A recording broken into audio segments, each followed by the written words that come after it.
Matur suwun Bapak, matur suwun. Cekap sini nggih. Palenggahane, Nduk. Monggo Ndara Putri lho, kademen iki mesti niki. Babane pancen iki lagi atis Ndara Putri. Apa pun kula penjaga fresh care. Kesane mboten. Anji, kula belanja uga rangkaian kagem panjenengan babaran. Anji.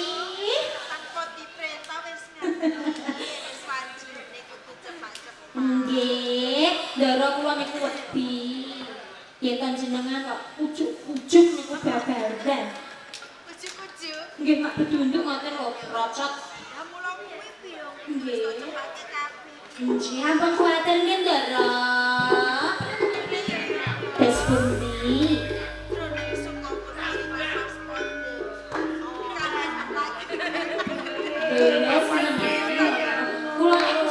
nyawang panjenengan.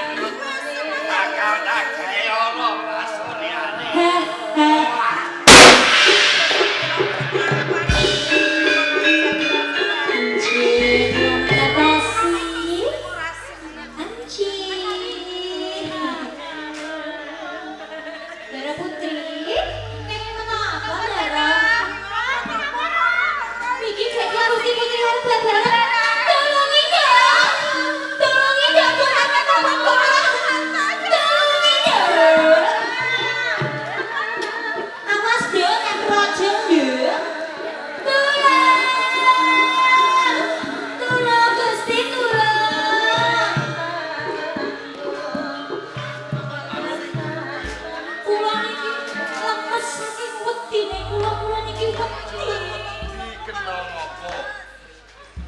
Ndara Putri adane ngrut. Lagi babaran. Arep babaran. Yen kula wedi. Kok iya diwenehi pitulungan to. Kula mboten wani, Ndara. Ora wani. Kula mboten wani nyawang. Njur sapa sing menehi pitulungan? Ati-ati, Ndara. Bocah-bocah iku piye to? Kula wedi nyawang ngene. Iya ngono.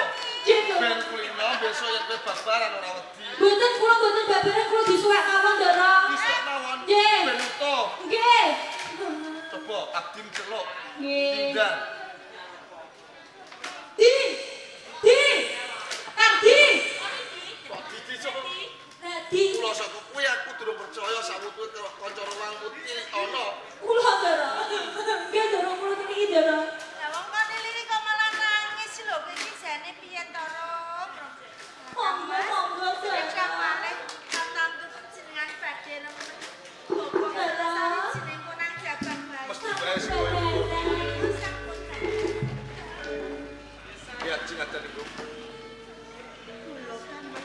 Sakwise iki ngampun babarake kurang jambah. Sing kudune seneng sakjroning atiku gene ngopo kok malah susah.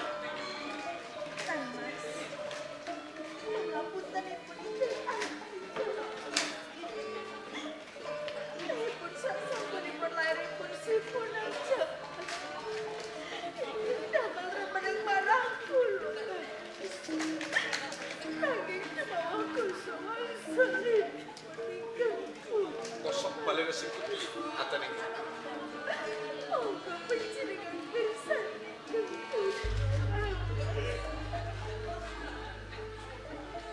Peluk.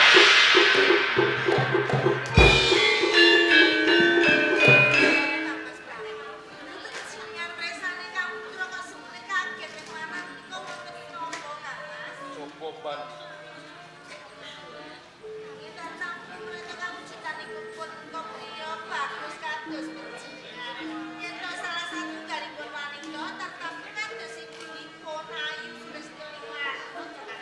Sawangan wis dhisik.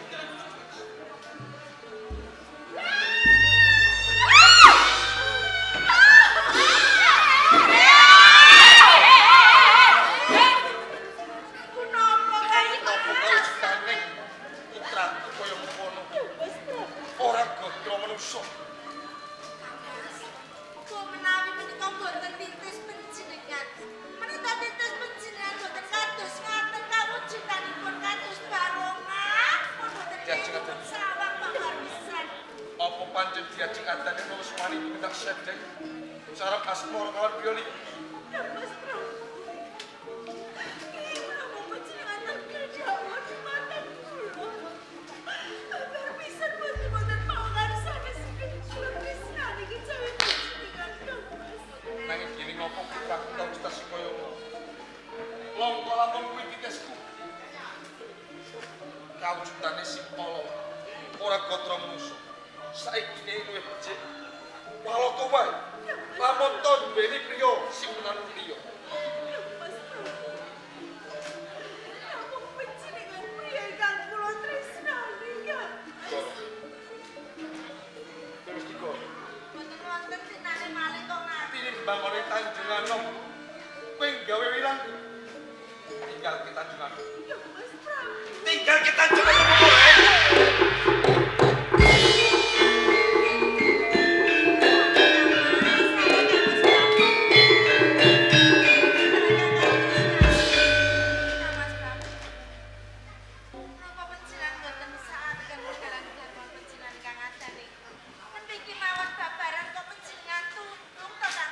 Mergo ing kene mesti gawe wirange Tanjungan. Komplange dampar kaprameswaren sing nglungguhi sliramu diajeng.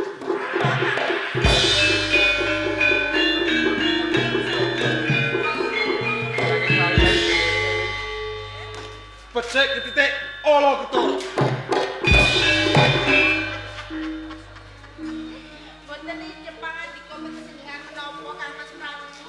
Ingkang bakal sapunika kula sampun rumas remen jalaran dinten sapunika kula dados garwa prameswari.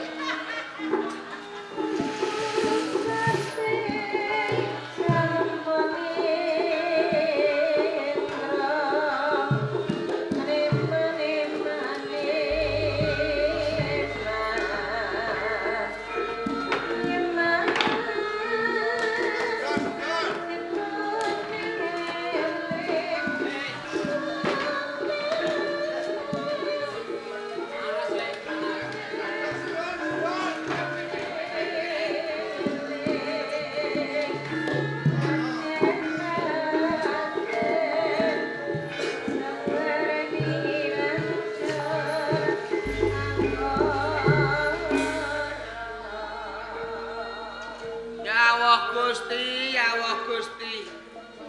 Kok wis genek wong. Rekasane uripku.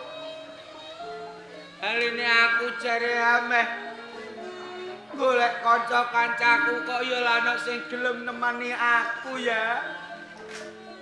Kancaku sada gedeng karo aku. Simbok malah ora ning omah. Wetengku lesu ape mangan. Golek lawuh. Wedhus-wedhusku dogak ning nggon. Ya Allah Gusti. Ape tengok-tengok kene cah.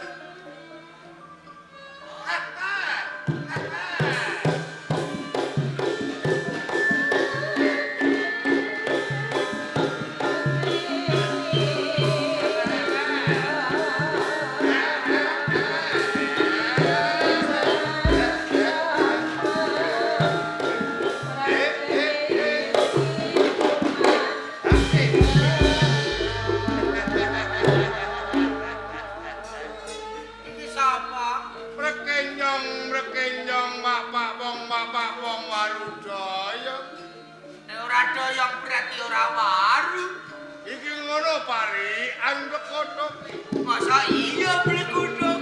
Bolong bulu Berapa? aku mau melu wong kodok. Terus? Rondo ayu mewah. Oh, alah.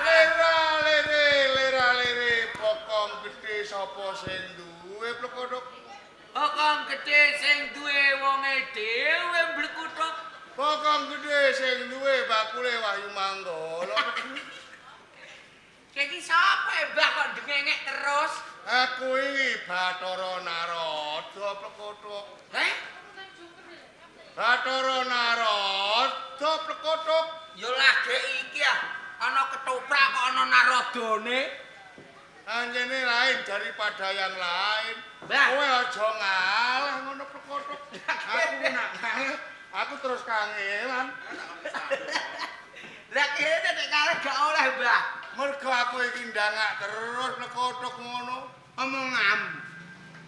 Kowe Kowe kok ndangak terus. ulun Joko Kendil. Lho, lek kok wis salah. Mergo aku iki salah sawijining dewa. Mesti aku ngerti titah ing arca padha pekotok. Ngono. Pekotok. Lah kowe ndangak terus kinget napa, Mbah? Panjen ning endi kok Narada ya kudu ndangak terus pekotok. Oh. Narada iki ora iso ndiluk. Tenang. Pekotok. Narada iki ning dinggon gak iso ndiluk. Ora iso ndiluk. Kudune ndangak. Ndangak terus pekotok. Ora wayang, ora ketoprak. Nek Narada mesti ndangak. Ndangak. Ya, ya. Lho, iki mang duwe sapa ndak duwe cah taman?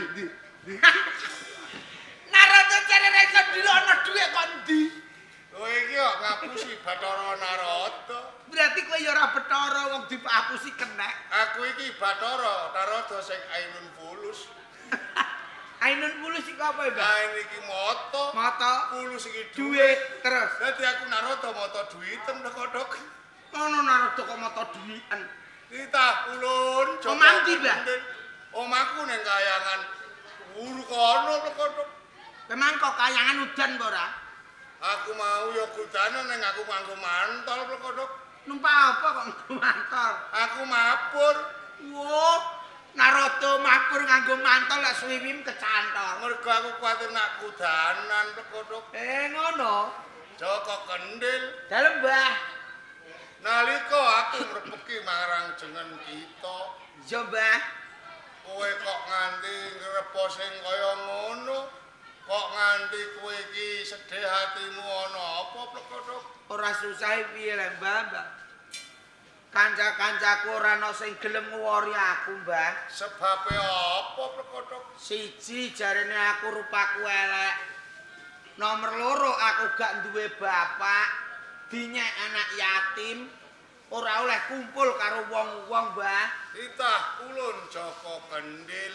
Dalem, Mbah Narada. Sak tenane nalika kowe ning alam kandungan, Ning wetenge, Mbok. rupamu iki ya bagus, ora ana cacate pekotok. Ah, sampean iku kaya roh-roh. Sampean iki mesin piye kok iso roh? Aku iki salah sawijining dewa pekotok. Dewa lelah nek ning jero weteng ora mungkin ngerti. Dewa ora nek buktine kok mlete. Dadi kowe kepengin bukti. Iya. Nak dewa iki mandi ucape ngono. Mandi apane wong iki mang tak kon terang malah mbok tekakno udan ngono. Yen pancen kowe ora percaya ning kene bakal tak buktekake. Buktine apa, Mbah? Kowe dina iki gatelen ngono. Ora iso wong aku adus bendina kok gatelen. Ya ora mungkin. Ora ana tinane nek aku iki mesti ora ndek penyakit gatel, ora bakal gatelen, Mbah. Lah kowe kok kukur-kukur iki ngopo? Iya, kok kemersek ya Mbah gatle ra. Ayo kandhane ora ngandel. Nak dewa iki duweni kemanden kok. Tenan, Mbah. Wis, Mbah kapok, tenan percaya aku, Mbah. Kapok tenan. Iya. Wih, Waras. iya. Tak baleni nggonku rembukan mau plekotok. Ana sing keri ya, Mbah, mbok baleni. Anjene urung tutuk terus mau selak. Iya, Mbah. Titah ulun Joko Kendil. Dalem, Mbah Narada. Apa sebabe kok nganti nalika kowe lahir ning alam donya rupamu ala? Sebabe Mergo kabeh saha tumindak lan pakartine Siti Kumbini ngono. Siti Kumbini ku apa dulure Siti Maisarah, Mbah. Iku dudu. Siti Kumbini iki bojo sing nomor 2. Bojone bapakmu plekotok. Aku harus gak bapak kok. Kowe sing duweni wong tuwa. Lah kok bapak bojone loro pegawe apa? Bapakmu iki salah sawijining ratu plekotok. Ah, omong ambah. Lah kowe dikandani kowe iki aja kakean ngomong aku pegel ndangak terus plekotok. Teret aja ra gen kuwemeng kowe. Titah ulun Joko Kendil. Halo, Mbah. Nganti rupamu ala sing kaya ngene. Iya, Mbah. Mergo jeneng sira iki ditenung karo Siti Kumbini plekotok. Bojone bapak sing nomor 1.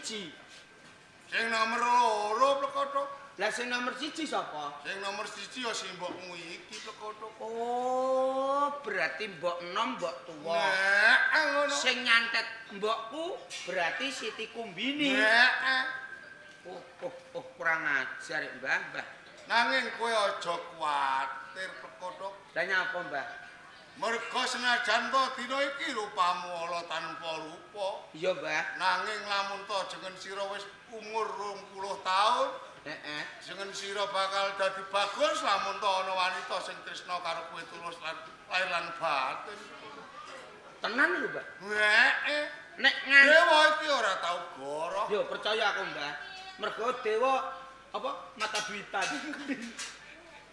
Dadi sok nek aku wis umur 20 tahun, Ana wanita sing tresna karo kowe, lair batin kowe bakal malih dadi bagus. mosok ana Mbah, ana wong sing ngerti aku do lunga dhewe-dhewe kok. Iki mergo pancen rupamu dina iki ala. Kenek. Umurmu dina genep 20 taun. Iya Mbak, lagi 19,5. Nah iya. Ngono ya Mbah. Ngono. Kena tak cekel iki omonganem. Omongan kok mau cekel. Maksude iki sampean kondo iki tenan ta ora? Dewa iki ora tau goroh. Oke.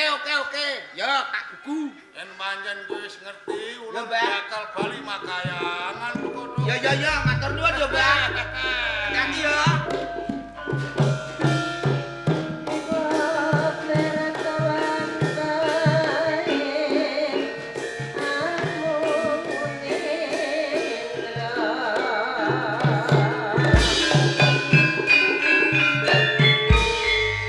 Oh, cetane iki aku mbiyen asline ganteng. Bagus. Sarene kejahatane sapa mau Siti Kumbini. Aku dadi ditenung dadi rupaku elek. Ya titen-titenan. Siti Kumbini lamun to kowe isih urip tak dongak-dongakno sesuk mati sabar.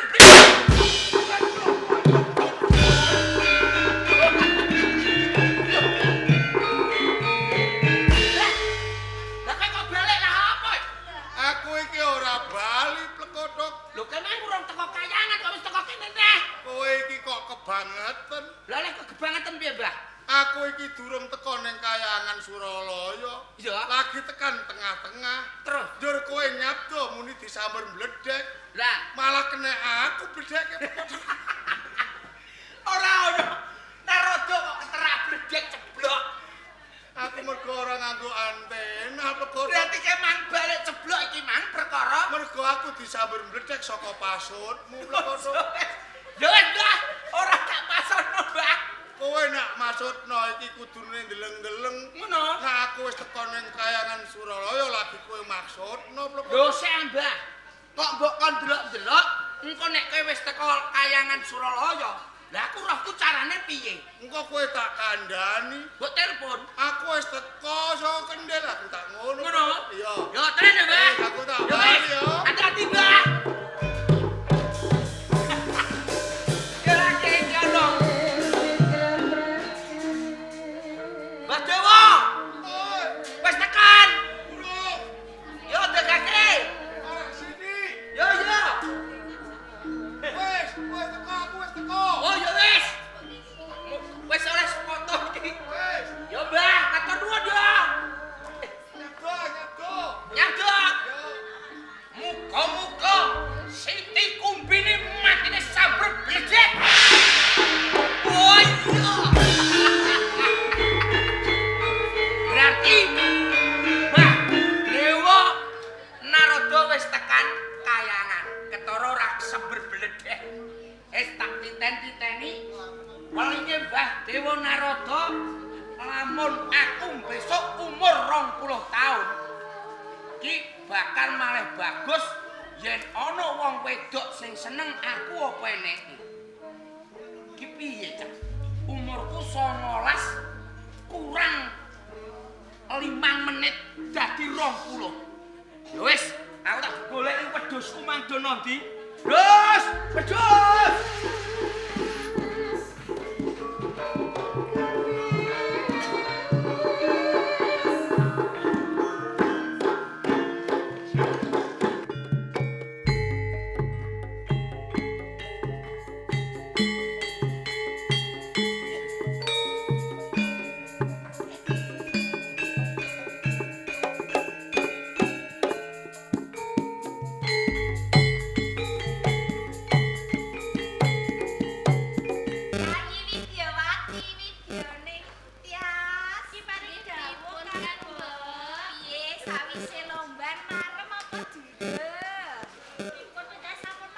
Rumang Semarang banget kok kan, Mbok. Yen kowe yayi, semanten ugi kalian kula kan, Mbok. Kuliah kula iki sampun marem. Menawi kedan kados pundi? Aku uga rumangsa marem nanging san saya luwih marem maneh.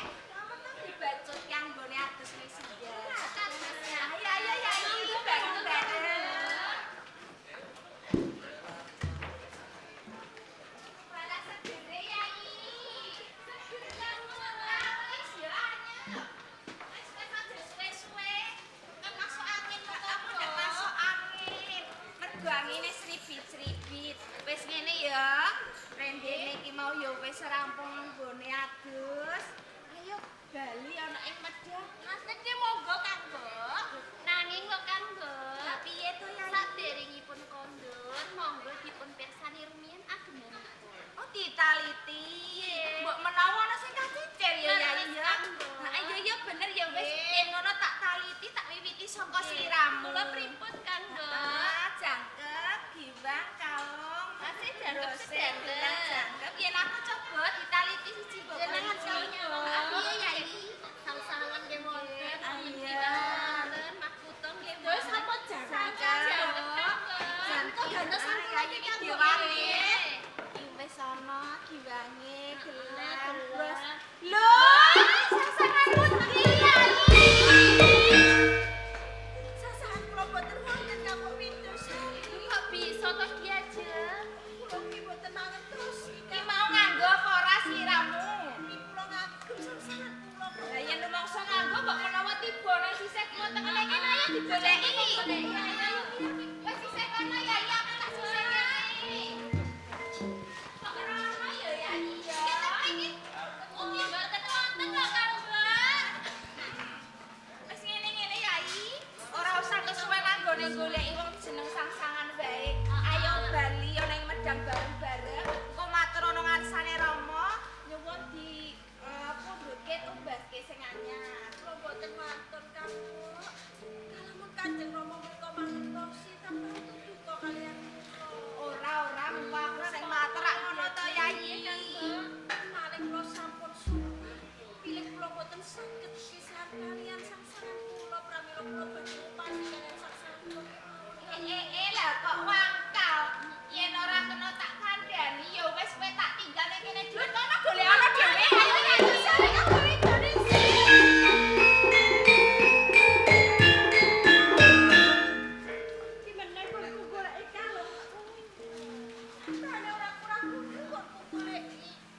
Kula ning papan kene minangka dadi paseksen. Aku bakal ngarake kene saya bono. Sampai pawongan ora mawas sing bisa nemokke kalungku. Yen wadon bakal tak dagu minangka sedulur senara iki. Yen lanang bakal tak mek bojo.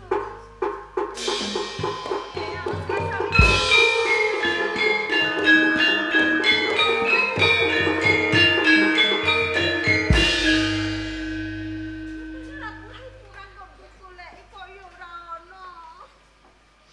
Isur piye?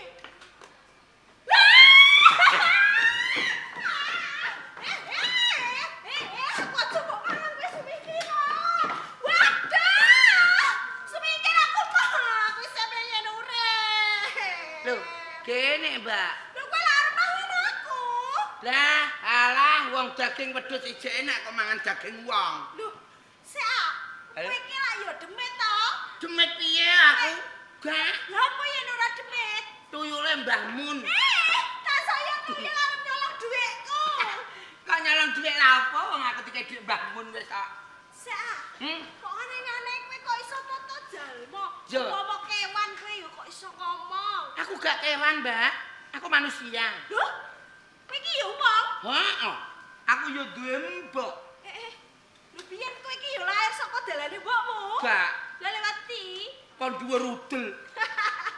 Lho, Ya iya, lahir kos dalane mbokku. ning aku kok gumes si mbokmu kok mentolo ngemiki kowe. Ora tau dimisi mbok, aku dinunutno kire. Layak rupamu ngono. Kayak ku yo ngenyek uang, Mbak. Lumrahe wong iki lak rupane bagus. Ya, aku paham kok kaya ngono. aku tres asline glanteng nek engko nek dikom banyu anget. Lah malah dodoki kowe to. Sik to. Oh, Mbak. Ngomong kowe iki menungso kaya aku, mesti Ya. wae lak duweni jenengmu sapa? Duwe, jenengku Joko Kendil, Mbak. Joko Kendil? Ya. Ya wis pas karo jenengmu yen ngono. Ya lahirku kan ning isor Kendil. Ah. Terus dikeprok nganggo kendil aku lagi iso babar wetenge mbok nalika semono. Heeh. Perkara ora lahir-lahir umur ning weteng iku wis 14 sasi meh 15 sasi. Siabang bayi. Lha lumrah iki wong meteng lak sasi 10 dina. Lah iku mulane aku 15 sasi. kok gak lumrah, Mbak. Terus digawa ning dinding kon ora iso lahir. Terus simbok nangis ning tengah alas. Ya. Terus dungu swara Mbah Dewa sing gak iso ndiluk. Mbah Dewa kok ora iso diluk? Gak ora sapa? Gak sapa? Judek ketanggi. Sing samber bledek lho. Dewa ape miber ning kayangan ana bledek Dewa kesambut. kok samber bledek. Lah, Ngene. Mbah Dewa paling karo simbokku, Ya. anakmu lahir iso lahir lamun disundang nganggo kendil. Ngono. Ya, nganggo kendil barang ono digugu tenan karo simbok. Simbok apa turun terus diinteri-interi kendil karo wong mau. Ya. Satemah kendil dicuthukno wetenge simbok aku terus lahir. Mulut jenengno Joko. Joko Kendil ngono, Mbak. Mbak, kowe Wis, gak wis. eroh. Wes aku arep goleki kalungku. Golek apa, Mbak? Kalung. Kalungmu milang lho. Iya. Iki mah aku adus ning kono karo sedulurku. Oh, sing adus ning kono imang kowe. Iya. Weh, Dene kowe kok kaget? Lah aku adus ning isore kono, Mbak. Jabang bayi. Iya. Kamu kok aku adus ning sisa dhuwur kae. Lah kowe kok dhewean aku ngerti ana wong telu mbok wong pira, Mbak? Iki mau akeh sedulurku. Iya. Nanging saiki dina wis do ninggalke aku mergo aku arep goleki kalungku. Oh, kowe ditinggal dulurem. Lan aku nangis. Ya. Aku mayun adus ning kali kono, Mbak, pas nglangi-nglangi sulup-sulup. Ya. Aku kebethuk watu medhuk. Bareng kebethuk watu terus aku nemok ngenean. Loh, iku kalungku Joko Kendil. Aja akon-akon lho, Mbak. Ora sumpah iku kalungku. Iki oleh aku nemu e. Neng iku kalungku sing tak goleki Joko Kendil. Oleh aku nemu ning watunan kono mau. Goleki to Joko Kendil. Wis to, Iki? nek mbok baleki kok tak opahi kuwi. Oga aku mung dungu sampean nangis e. Iya. Karo muni ngene, Piye? aku ape nibakno kiri sayembara. Ya. Sapa sing iso nemokno sangsanganku utawa kalungku? Nek wadon tak aku dulur Sinara Wedi, Ya. nek lanang bakal tak suwitani. Dadi kowe krungu kabeh mau. Aku ning kono terus selulup mang. Ki gak ngerti no? Ora. Ning aku ki gumun. Lah kok Mau gumun? Aku adus ning sisih kono lho, bokongku kok ana sing nyrodoki kok ngisor apa? Iya ya aku mbak nang kancan lho ya. Wah lajeng sampean iki termasuk widodari. Aku. Iya. Lah gene. Ana widodari kok bokonge do hideng-hideng ngapal-ngapal. Lha kowe kok ngene? Aku yo ora tak kira watu wireng tak demek jebule bokong. Lah ya iki mangko ana sing nyondoli bokongku jebul kowe. Kowe mang mau tak dudul tok sing kancam sitok Heeh, bapake. ngentut e. Ngetut. Tak demek bokonge abene mak blekutuk. Sik to, kancaku sing cilik apa sing gedhe? Sing gudi mang malah kaya wong nyembur. Piye? Bareng ngentut. Bos. Aku kaget lah sing cilik mang Heeh. blekutik ngono, Mbak. Kowe iki kok ana wae to Joko Kendil. Iya, Nek. Wis to balekke kalungku. Ning janjine aja lali lho. Nyah, tak balekno iki nek nggonmu. Sik ah. Kamangka sayembaraku iki sing lanang arep tak pek bojo. Lah iya, Lho kowe iki ya iso. Loh, aku rung sunat. Loh, lho sunat kok arep duwe bojo Joko Kendil. Joko iku mak jenenganku tok, Mbak, ning aku rung sunat. Jabang. Lah simbok gak ndek dhuwit nggo nyunatno. Lah jur nek aku arep rabi karo aku jur piye yen kowe urung sunat? Yo, engko nek wis rabi karo aku, engko aku terus sunat. Ngono? Iya, Rabine duwe dhisik. terus sunat guri. Iya. Iya. Sunat aku ae Joko Kendil. Emah paling mbok cokot. Sunati ora iso. Kok dicokot ki piye ya ora? Lah kowe gak dokter kok pengen nyunati aku. Mengko tak sunati, tak Ya. jupukke watu, tak gecek watu. Lho rada malah gue ping. Wis Joko Kendil. Dil. Tenan lho, Mbak, janji lho. So, mergo kowe sing bisa nemuke kalungku. Ya. Kowe sing duweni wong tuwa apa ora? Bisa duwe simbok. Sing duweni simbok. Nek simbah ku wis lara-laranen.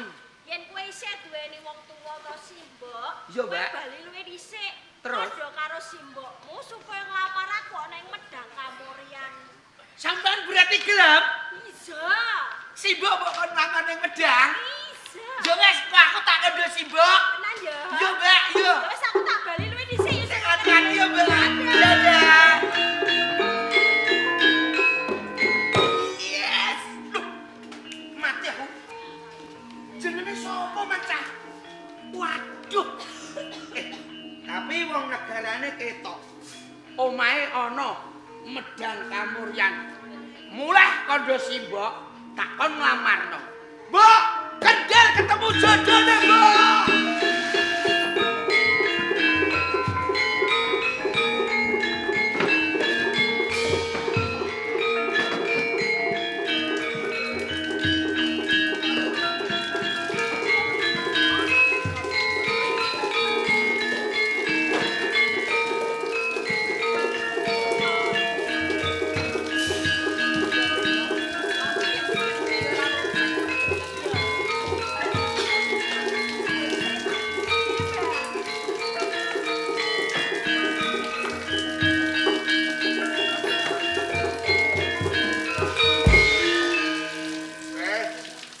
Sabdo dalem. Coba mumpung iki ora akeh punggawa sing sowan. Nggih. Nek ngepasi putra-putraku padha nderekake pisanan. Iki mungguh pinemumu kepiye coba? Wah, katon regeng sanget sinuwun Prabu. Putra-putra panjenengan menika pasuryanipun nggih tansah ayu-ayu. Menawi kula candra menika pindhane widodari ingkang tumurun wonten ing Arcapada. Wih, bejo bejane panjenengan lho. Lah kula omah-omah ngantos dinten sak menika dereng pinaringan anak. Nganti seprene durung duwe anak. Nggih.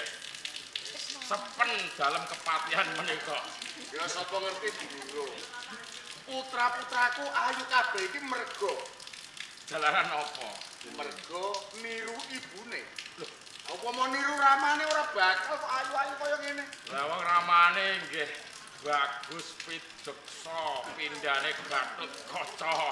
Sak ngoten to sinuwun. Iki rak mergo sing ngopeni ibune. Oh ngoten. Ambiyen urung kopen ya ora karuan parake. Mula kanthi kuwi. Piye dawuh, Mas? Daning sih Widosari Widowati. Nggih, Rama. Kewajibane wis padha rampung apa durung? Kepareng matur nggih, Rama. Kewajiban kula wentas daya pamargi putri menika Ya. sampun katindakake mboten wonten ingkang nguciwani. Sungkem pangabuti kula katur. Ya, tak tampa pangestune Rama Tampanon. Iki anakku sing barep, Be. Oh nggih niki. Ya, ojo kleru lho ya. Pambarep. Iki anakku sing Tuwa barep. dewi pangapunten. Nggih. Panjenengan menika nganu lho Kusumaning Ayu. Pun. Minangka panutaning para putri wonten ing praja Medang Kamuryan. Tindak sak pecak muna lan muni menika tansah pinulat dening para putri. Emong wae laire ketiga. Kecendet ngaten nggih.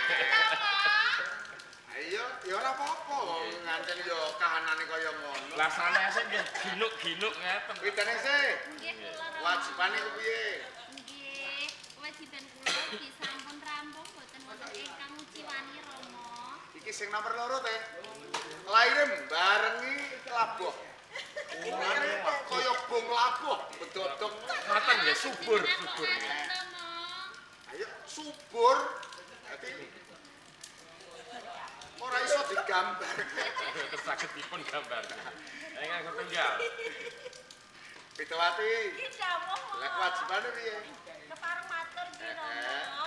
Anggen kula nyepake jedaran. Mugi gantos busananipun Kanjeng Rama sampun sumadya, Rama. Iki anakku sing cilik dhewe pinter. Iya, kula cilik dhewe. Menika ngangsu kaweruh wonten boga nggih. Bukan niku napa? Lah pinter masak niku wae. nyepake dedaharan Bener kok senengan. kulino icep-icep. Oh, nggih. Kulane beda karo dulur-dulure. Nek dulure sing iki lahir ketiga arepa nggone mangan akeh isih hajek. Oh, mboten saged lemu. Iki kaya mbung laboh. Nggih. Iki labuh. Bodote dhuwur. Asing kae modot ora munggah teh. Lah niki pripun niki? Malang. Malang. Ampun ngoten ta Rama. Ning yo ora apa-apa. Ning pinter masak niki. Amulane kuwi iki petingane. Nah, nggih. Petingane putraku sing cilik dhewe. Nggih Kusumaning Ayu ampun ceklek ing Biasa Nggih.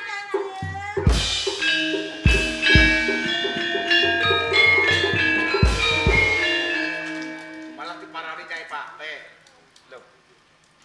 Niki mboten sanes Nyai Patih. Lho, Sanes Kanjeng. oh tak kira marani Nyai Patih kok rupane ngeten iki.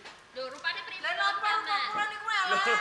Bojoku iku ayu kinyis-kinyis kok ora kaya ngene iki. Lah percaya wong bojone Pate mesti nggih duwe skincare. Lah iya ta. Lah, lho ora ngono lho.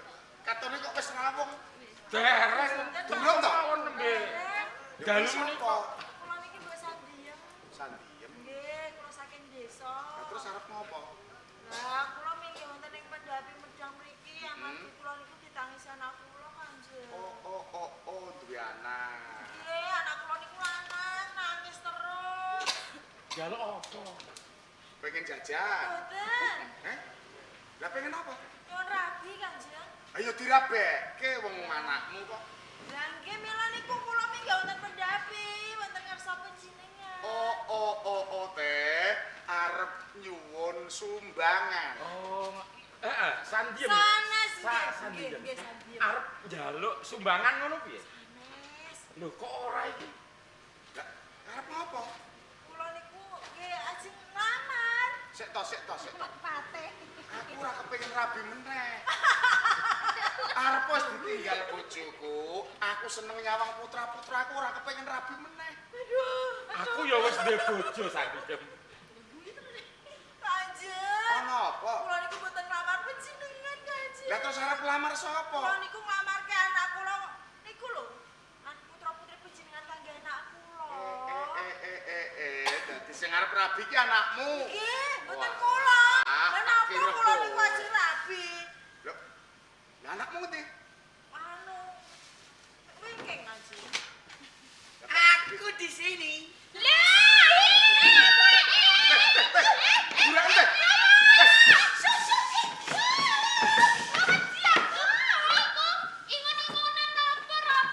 Nyem-nyem iku ingon-ingonan ya. Nyam nyam nyam nyam. Ku sapa kowe? Kuwi sapa? Wedhuse wong kene meneh. Anakmu jak rene kok malah Kok nggawa ingon-ingon mlebu ana ing pendopo? Mboten ingon-ingon Kanjeng. Niki mboten wedhus. Lah, Apa? Ya niki anak kula. Jabang bayi. Jadi sing arep kamar. Kanipun sinuwun. Rupane yo. kleru, Nduk. Jabang bayi nek gatra menungso. Jabang bayi. Lah nek kaya jabang pedet. Aku nggih wong nek, Dik. Heh? Wong. Lah ya wong. Nggih. Kula pas lahir katutan gone simbok do nemplek kene lho mulane Wis, lahir Tok. kabeh aku. Gitu apa? Bener iki simbokmu. Nggih niki simbok kula. Kok sandiem. Kula Kanjeng. Anakmu kaya ngene dhisik laire ya metu dalane. Medal dalane mosok dalan tol. Jenengane ngene lho. Pas simbok niku nglarani. Heeh. Lah lagek metu sirahe wonten gendruwo, mbok mlayu kok deret-deret ndakku dedel duel. Ya mbok. Iki katutan nggone mbok barang mulane jek nyetok ning kene. Apa sepatu?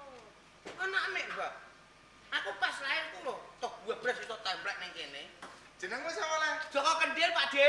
Lho, kok Pak Dik? Lah sapa? Sinuwun Prabu. Oh, Simunun. Sinuwun. Nggih Simunun. Sesembahan ana ing Medang Kamuryan. Si Pak De, Pak De.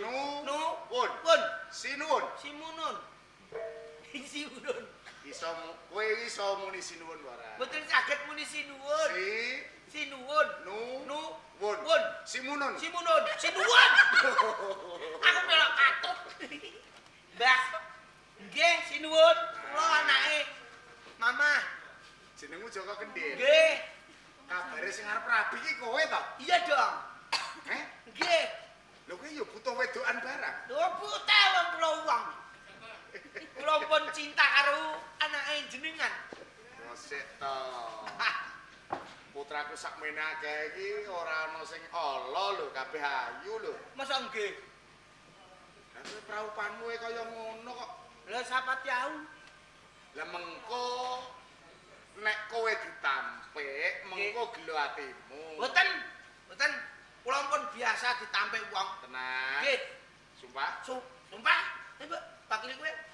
Aku kok sumpah. Sumpah lho sing duwe kowe kok aku gak duwe ya. Sumpah aku udah susu sak tampah. Susune sing kok cilik. Ya sugeng. Ora ngono. Umpama Nggih. kelakon dadi bojone putraku. Nggih. Jur cita-citamu ki pisanan arep tok kapake jajal. Ajeng kula kumno banyu. Lah terus tok kapake. Terus tak gombang tak puk-puk tok. Arep bedodok. Kersane bededek kaya karet melar. Mengke terus kula nggo dolanan angger dina. Ayo bojoku kudune ya ditresnani. Lah kula dereng sunat tembok gak duwe dhuwit Eh? mana? Lah ora sunat kok malah arep lamar iki kepiye?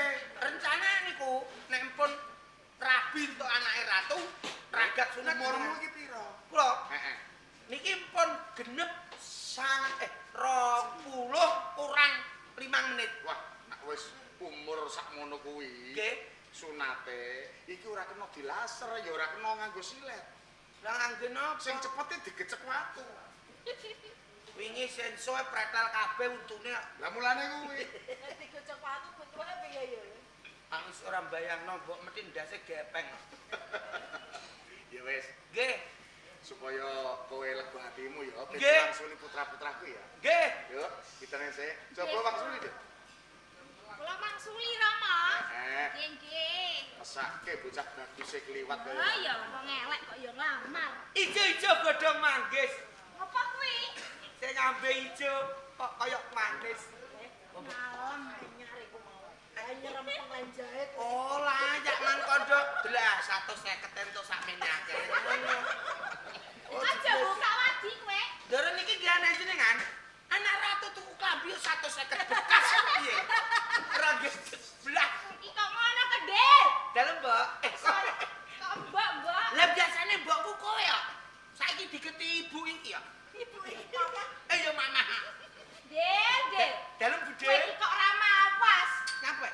Lho kowe kok arep nglamar aku. Ya. Kowe iki wong desa rupamu mbae ra pokro. Ya. Kowe iki ora ngelok. Langsung ngilo pecah, Mbak. Oh iya bener. Rupamu iki lho kayak curut. Kok seneng karo aku. Ora sudi. Ora sudi. Iki ketoke kaya bokong di awan sing didol iku lho. Iya. Ketika batak kok tak gelem ya iki. Sing dadi ya iku. Kok iso-iso bae kowe? Iya sore wau bar ngetoprak tak delok ndoro ning pekanan karaokean no. Lu wong iku Kok Jian. mengko kleru panyalanmu. gayane nombok nyedek cican mangkok tenan kok lho. Ngene kok. Mangkok ora kok lah ning aku pepek bojo ya ora sudi. Awe. Awas. Ana. Yes. Nggih. Siji ora. Siji Jambok, ora. jambok, jambok, Mbok. Bok menawa sing Nggih. siji iki. Sing setunggal. Nang yo hati-hati. Lah pripun? Iki jegre lho. Mosok nggih. Putraku iki jegre sing iki. Oh, Galak ta Kanjeng? pundi nih? Langsung yo. Kula Piye pun Rono? Aja gelem ya Yai. Hati-hati nek tampoki. Oleh. Aja ditampa.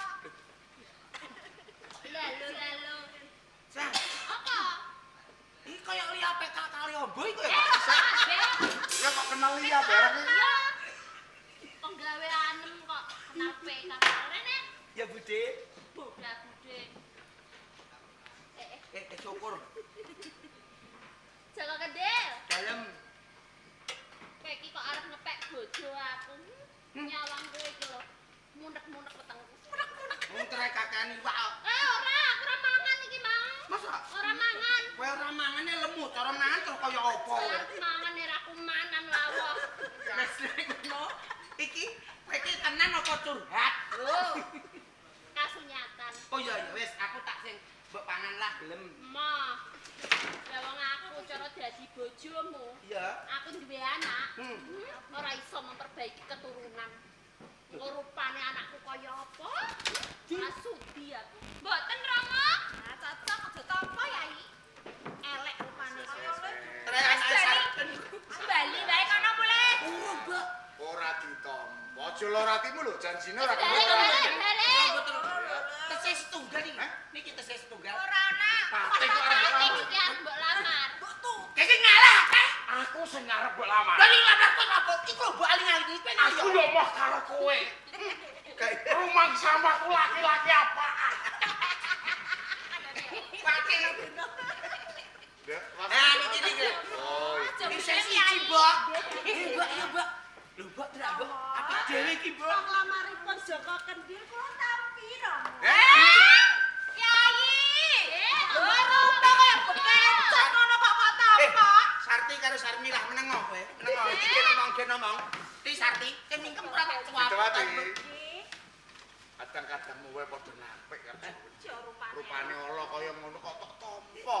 Kula minggahipun kadang-kadang kula. Nanging benten kalian Widowati Rama. Bedane ngendi? Menawi kula mastani Joko Kendil menika bagus sangat. Kaya ngono kuwi bagus. Apa sebab? Sebab saya cinta padanya.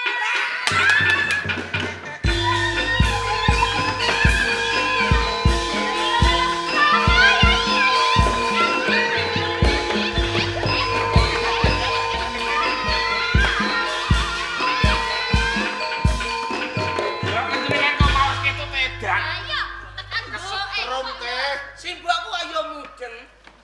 Kowe wis 6 sasi gak ditinggal apa ditinggal. Lah kok ratune lah ditinggal.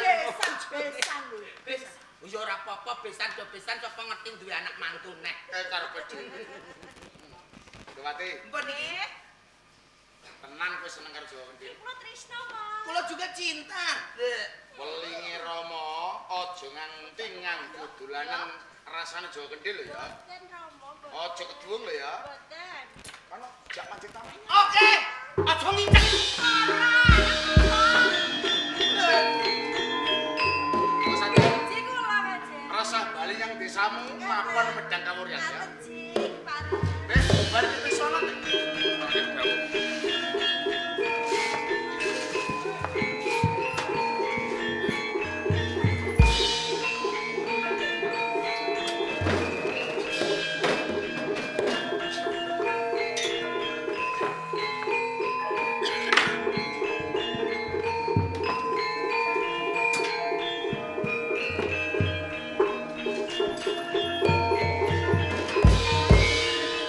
Dalam sayang. Sampeyan ayo seneng di bojoku to.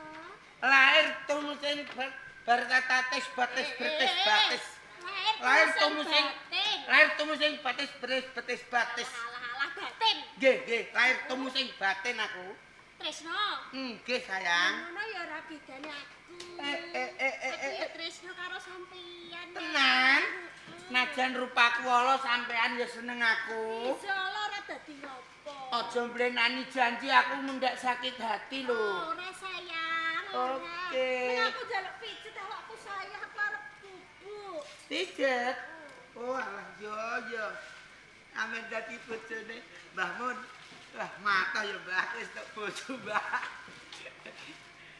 Tak pijet. Wis turu, Dik. Wis Kakang. Loh, kok omongan? Lah kok tak Oh iya lah. Lali aku. nanti pijeti sebanter. Iya. Kowe nyeluk wong ronggo ya bayar 50.000. Ayo. Nek ning kene gratis. Iki kesempatan. Iya. Kowe meneng ae aja turu kok malah. Mbah Dewa, Mbah. Umurku wis pas teng iki, Mbah. 20 tahun. Tenan, Mbah, ana cah wedok sing seneng karo aku, ora mikir rupaku kaya piye, Mbah Dewa. Mbah. Mbah Dewa. Mbah Dewa pakekane ndak ngopi piye saiki? Aku Mbah. Jarene aku malah ganteng lho, Mbah. Ayo, Mbah. Mbah Dewa. Yo Mbah Dewa. Ana apa? Loh, iki piye lah? Iki sapa kok sorene? Aku jarene malehanem kok. Kowe Joko Kendil. Iya, aku ki sing dadi bagus. Lho tapi yo ora ngene carane, Cok goblok kemi lho. Lho, lah carane piye? Carane gak aku lunga kowe lagi metu. Ngono. Ngene. Ora ngerti ya baleni nek ngono. Wek. Saiki ndak ora diomongi, Mas. Ngono aku muni Badewo kowe ndak metu ya? Iki umur Saiki alang kusik.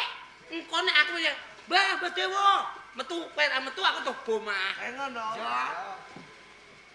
Badewo, aku wis umur 20 tahun, Mbah. Jarene aku umur 20 tahun. Ana cah wedok sing seneng aku. Aku bakal malah ganteng Mbah Dewo. Mbah Dewo. Mbah, kaki aku pakai nek udah metu. Mbah Dewo. Mbah, rokoin. Hei, Weh, lho lah yo. Nah aku ini Mbah Dewo. Ayo kanan, kene. wis kesuwen kowe nang mlebu. Ya, weh ganti iki. Tak tutupne aku. Oke. Ngene ya gathuk esuk-esuk iso mejiti pundake cah wedok. Wis sampe tungguri-guri lah apa-apa. Sing penting lak baki. Wis disawer wedhus ae kok. Ayem mak. Matur nuwun nggih, Pak. Pedhuse payu 500, Pak.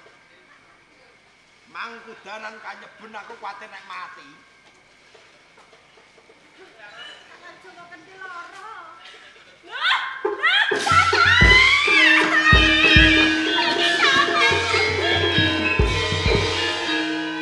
Kowe kok metune?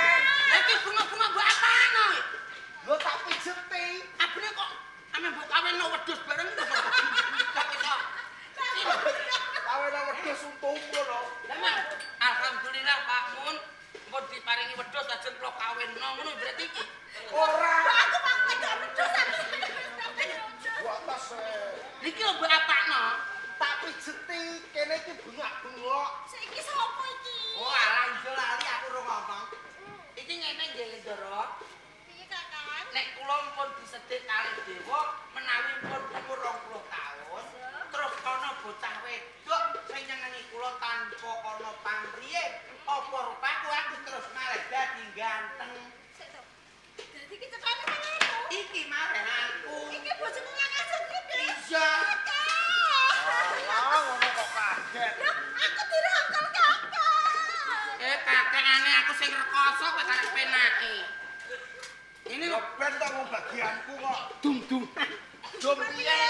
Dum-duman. Raine kowe lah, aku tak sing mengisor. Ben aku kok Wis kowe ngucap. Kowe nanono. tutupne. Kang Joko Kedhir.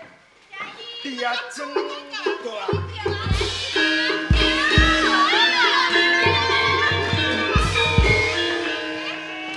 Kok kurang ajar kowe nglebokno wong lanang liya.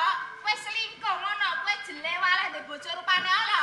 Boten Kang Mbok, menika garwa kula Kang Joko Kedhir. Ah kowe iki kok sok kendel pi rupane ala kok iki bagus kowe iki selingkuh. Ini saestu Kang. Yen ngono piye Yai? Aturke Kanjeng Rama Mawon mawon. Rama.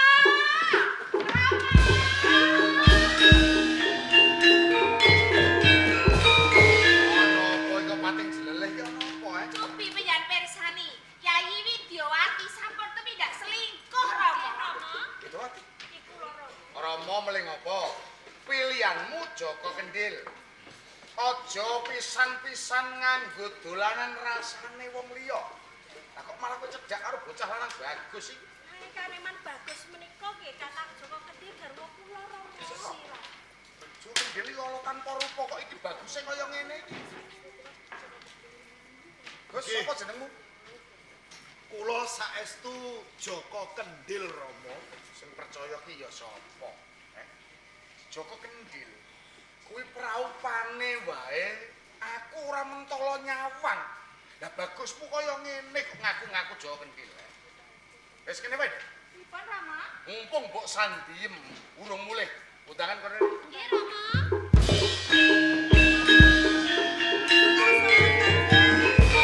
Mbok sandiem. Jiwa temen apa Kanjeng? Iki ana hal sing mustahil. Hal menapa to? Ana bocah bagus kok ngaku-ngaku Joko Kendil anakmu. Rah, kani ngoyo kok.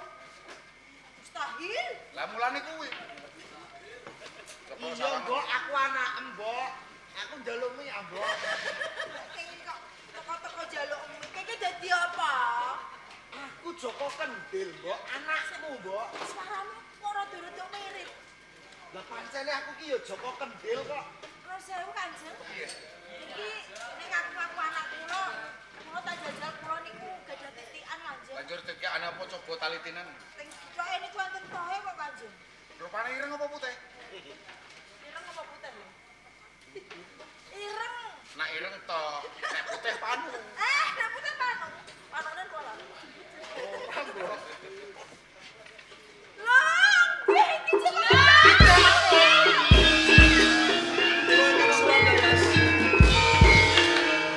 Awak dadi bambangan sepisan kok kuarter sing paling toleh. Kawas Prabu. Wis to, Mbok. Yayi Sindunegara. Kula kampir wonten ing Medang Kawuryan badhe nyuwun sabiyantu ngupadi bojo kula. Kok sik to? Bojo kok mbok goleki njur bojomu nang endi? Rikala semanten kula tundung. Rikala semanten kula tundung saking Tanjung Anom. Lah wis ditundung mbok wis ben jebul-jebul. Kok tumindake adan ing rum menika mboten lepat sing lepat bojo kula Siti Kumbini. Nalika semono kowe percaya karo Siti Kumbini. Nggih. Kowe ora percaya karo garwamu adane rum. Nggih, awet sithik-sithik didukunke niku lho marai. Gadah dukun sing anggere wong lanang wis kulino ngombe persane sempak. Wis luluh kowe. Nuwun sewu Kanjeng. Imane lemah niki.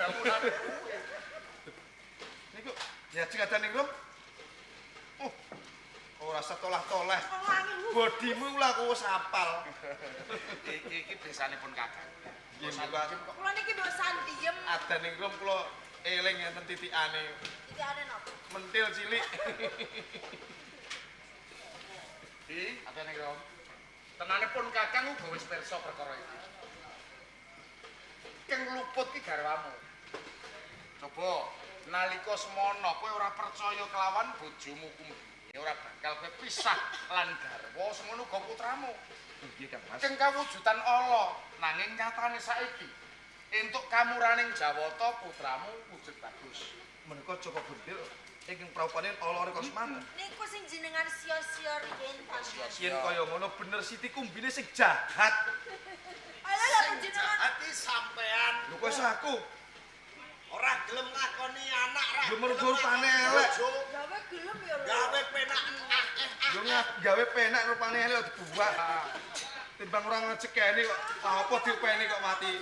Demen kuwi. Iki malah Kapara Cahya Purnama Joko Kendil wis dadi putra mantu Medang Kawuryan. Menawi mekaten mapan kalsan kula borongaken dumateng panjenengan kemawon. Gandeng panjenenganku wis yuswa sepuh. Aku bakal lereh ke Prabon. Panguwasa ing Medang Kawuryan bakal ndak lintirake marang putra mantuku Cahya Purnama Joko Kendil. Kula sekabehing kaluputan ayo bareng-bareng dipendhem ana bumining pangapura supaya bisa nuwuhake karahayan lan karukunan. Muga bisa tumus marang ing kagungan kersa. Sabubaring pahargyan muga tansah pinaringan panjang yuswa sarta cepak rejekinipun. Kawiyatan paripurna.